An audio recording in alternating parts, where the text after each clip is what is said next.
নমস্কাৰ সকলোৰে কুশল মংগল কামনাৰে এটি গুৰুত্বপূৰ্ণ বাতৰি লৈ নিউজ নৰ্থ ষ্টুডিঅ'ত মই মুকিবুল হুছেইন। জুবিন গাৰ্গ অভিনীত চিকাৰৰ অহা 20 ছেপ্টেম্বৰত মুক্তি লাভ কৰাৰ প্ৰস্তুতি ইতিমধ্যে সম্পূৰ্ণ হৈছে। নিউজ নৰ্থৰ এক বিশেষ প্ৰতিবেদন।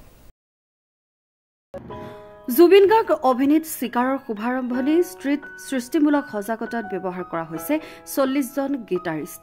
সমীৰ ৰয়ৰ একক প্ৰচেষ্টাত আৰম্ভ হোৱা এই ষ্ট্ৰীট সৃষ্টিমূলক শুভা আৰম্ভণি প্ৰচাৰ অনুষ্ঠানত তিতাবৰৰ বিভিন্ন অঞ্চলৰ শিক্ষাৰ্থীৰ লগতে বিভিন্ন বয়সৰ সংস্কৃতিবান ব্যক্তি মহিলাই সহযোগ কৰে।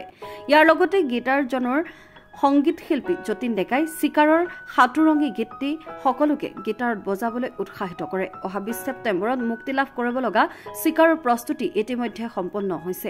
জুবিন গাৰ্গৰ লগতে অভিনয় কৰিছে আদিল হুছেইন, সিদ্ধাৰ্থ শৰ্মা ওৰফে কেকে, উৰ্মিলা মহন্ত, ধ্যানী মোহন অন্তৰিক, সঞ্জীৱ বুঢ়াগোহাঁই, পল অনিল আদি বহুকেইগৰাকী জনপ্ৰিয় অভিনেতা অভিনেত্ৰীয়ে ইতিমধ্যে মুকলি হৈছে ছবিখনৰ ট্ৰেইলাৰ। এই ট্ৰেইলাৰ দেখি এতিয়া আৰু অধিক আগ্ৰহেৰে ছবি চাবলৈ বাট চাইছে অসমীয়া চলচ্চিত্ৰ প্ৰেমী ৰাইজে। প্ৰথমবাৰৰ বাবে লণ্ডনত অত্যাধুনিক কৌশল প্ৰয়োগ কৰি নিৰ্মাণ কৰা চিকাৰৰ পটভূমি অসম আৰু লণ্ডন। ছবিখনৰ কাহিনী সম্পাদনা আৰু পৰিচালনা দেৱাংকৰ বৰগোহাঁই। অনুষ্ঠানৰ শেষত সমীৰ ৰয়ৰ লগতে সকলোৱে অসমীয়া চলচ্চিত্ৰৰ জয় হওক, জুবিন গাৰ্গৰ জয় হওক আদি শ্লোগান দিয়ে।